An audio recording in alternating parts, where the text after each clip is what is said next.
So guys अब हमें पढ़ना है ग्लाउकोमा। अब ग्लाउकोमा पढ़ने से पहले हमें कुछ टर्मिनोलॉजीज पढ़नी पड़ेंगी जो ग्लाउकोमा के एनाटॉमी और फिजियोलॉजी के लिए बहुत इंपॉर्टेंट है। सो हम सबसे पहले देखते हैं कि इंट्राऑक्यूलर फ्लूइड्स क्या होते हैं। ओके, अब इंट्राऑक्यूलर फ्लूइड्स क्या होते हैं उसे दो पार्ट्स में डिवाइड किया हुआ है। इंट्राऑक्यूलर में है पहला विट्रस ह्यूमर और second one is aqueous humour. अब देखिए कि ये दोनों क्या करते हैं, ये दोनों करते हैं shape of the eyeball maintain.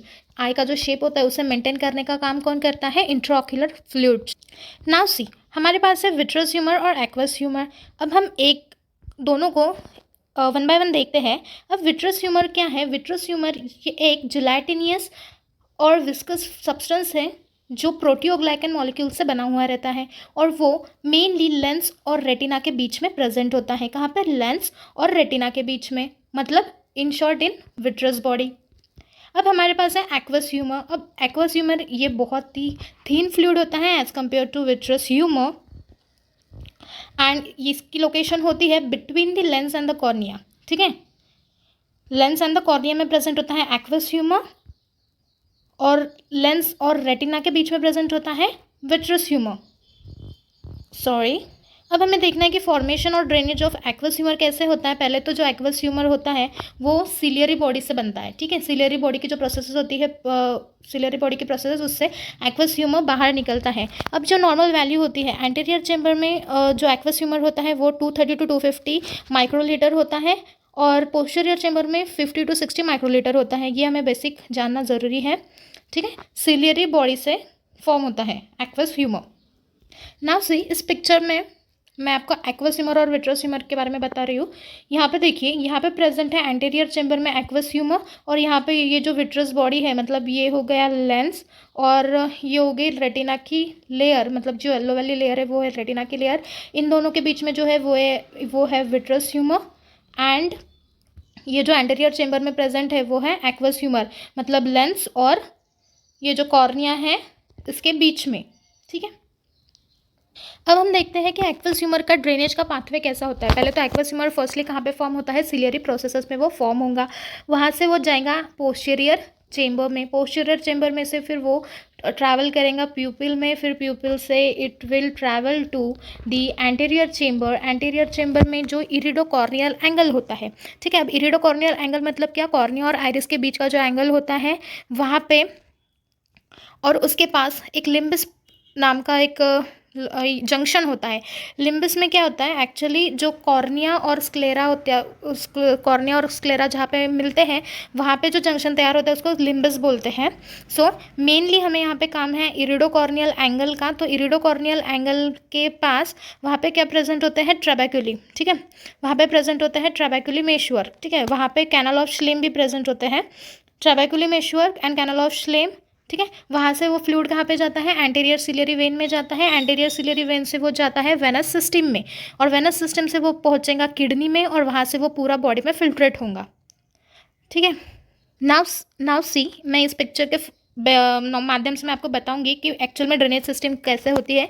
ये होगी हमारी सिलियरी बॉडी, सिलियरी मसल्स। ठीक है, अब ये सिलियरी बॉडी से फ्लूइड बाहर निकलेगा, ऐसा बाहर निकला, फिर वो पोस्टीरियर चेंबर, ये हो गया पोस्टीरियर चेंबर। पोस्टीरियर चेंबर में से आएगा लेंस में, फिर लेंस में से वो बाहर प्यूपिल से होके बाहर आएगा एंटीरियर चेंबर में और बाहर एंटीरियर चेंबर से फिर वो जाएगा ट्रेबेक्युलम, ये इरिडोकॉर्नियल एंगल। इरिडोकॉर्नियल एंगल मतलब ये जो हो गया कॉर्निया और आइरिस के बीच का। ठीक है, ये हो गई आइरिस और ये हो गया कॉर्निया, इसके बीच का जो एंगल है वो है इरिडोकॉर्नियल एंगल में गया। फिर इरिडोकॉर्नियल एंगल के में यहाँ पे ये जो फॉर्म है, यहाँ पे ट्रेबेक्युलम है, ये है 1 मिनट, ये है ट्रेबेक्युलम, ये ट्रेबेक्युलम में गया, ट्रेबेक्युलम में से फिर वो अंदर कैनल ऑफ श्लेम में गया। ठीक है, अब ये हो गया पूरा पाथवे फ्लूइड ड्रेनेज का, एक्वस ह्यूमर ड्रेनेज का। नाउ सी, अब हमें पढ़ना है कि इंट्राऑक्यूलर प्रेशर क्या होता है। इंट्राऑक्यूलर प्रेशर मतलब कि आई का प्रेशर। ठीक है, अब आई का प्रेशर जो एक्सर्ट किससे होगा? एक्वस ह्यूमर से होगा जो एंटीरियर चेंबर में फॉर्म होता है। So measure of fluid pressure in I exerted by aqueous humour और उसकी नॉर्मल वैल्यू होती है 60 to 30 mm ऑफ Hg। ठीक है, अब इंट्राऑक्यूलर प्रेशर मेजर करने का इंस्ट्रूमेंट होता है जिसे हम टोनोमीटर बोलते हैं। और अगर ये फ्लूइड मतलब इंक्रीज़ हो जाए या फिर मतलब एबनॉर्मली ये इंक्रीज़ हो जाए तो वो कुछ कंडीशंस लीड कर सकता है, जैसे ग्लाउकोमा, अगर ये फ्लूइड 60 टू 70 ऑफ एच तक चला जाए, और ऑक्यूलर हाइपरटेंशन मतलब 20 टू 60 ऑफ एच तक ये पॉसिबल हो सकता है। सो हमें यहाँ पे ये ख्याल रखना है कि नॉर्मल वैल्यू होती है इंट्राऑक्यूलर प्रेशर की 16 टू 23 ऑफ एच, ठीक है, 60 to 23 of H. Now see, अब हमें फंडस ऑक्यूलाई के बारे में जानना है। फंडस ऑक्यूलाई मतलब क्या, इन शॉर्ट कि जो आईबॉल होता है उसका जो पोस्टीरियर पार्ट होता है, ठीक है, उसको नॉर्मली हम फंडस बोलते हैं, ठीक है। अब ये वर्ड भी आगे आ सकता है। सो इसमें कुछ इंपॉर्टेंट स्ट्रक्चर्स होते हैं जो हमें मेनली देखने हैं। पहले तो होती है ऑप्टिक डिस्क। अब हमें पता है कि हम 11-12 से सीखते आए हुए हैं कि ब्लाइंड स्पॉट रहता है हमारे आई में प्रेजेंट, कि ब्लाइंड स्पॉट उसको ब्लाइंड स्पॉट क्यों बोलते हैं, क्योंकि वो मतलब जो पोस्टीरियर आईबॉल के वॉल में प्रेजेंट रहता है वहाँ पे रेटिना के लेयर पे ऐसा एक स्पॉट रहता है जहाँ पे रॉड एंड कोन सेल्स जो रहते हैं वो टोटली एब्सेंट होते हैं, जो इनसेंसिटिव होते हैं लाइट के लिए। इसलिए वहाँ पे टोटली जो लाइट हम कैच करते हैं वो रीजन पूरा इनसेंसिटिव रहता है, इसलिए उसको ब्लाइंड स्पॉट बोलते हैं। Okay, next we will see what is macula lutea. अब मैक्यूला ल्यूटिया क्या एक्चुअली कि small yellow area laterally to optic disc. अब जो ऑप्टिक डिस्क रहती है उसके जो लैटरली येलो कलर का स्पॉट प्रेजेंट रहता है उसे मैक्यूला ल्यूटिया बोलेंगे हम। अब वो एक येलो स्पॉट रहता है और वो येलो स्पॉट के बीच में फोविया सेंट्रालिस, ठीक है, सेंटर में फोविया सेंट्रालिस रहता है, हम आगे पिक्चर में देखेंगे। वो वेरी मतलब थीन लेयर रहती है रेटिना की, जहाँ पे जो रॉड सेल्स होते हैं वो एब्सेंट होते हैं और ओनली कोन सेल्स बढ़ते ही जाते हैं। और वो जो रीजन होता है वो मोस्ट एक्यूट रीजन होता है हमारे विजन के लिए, और अगर ये मैक्यूला का डिजनरेशन हुआ तो हमें ब्लाइंडनेस भी कॉज हो सकती है।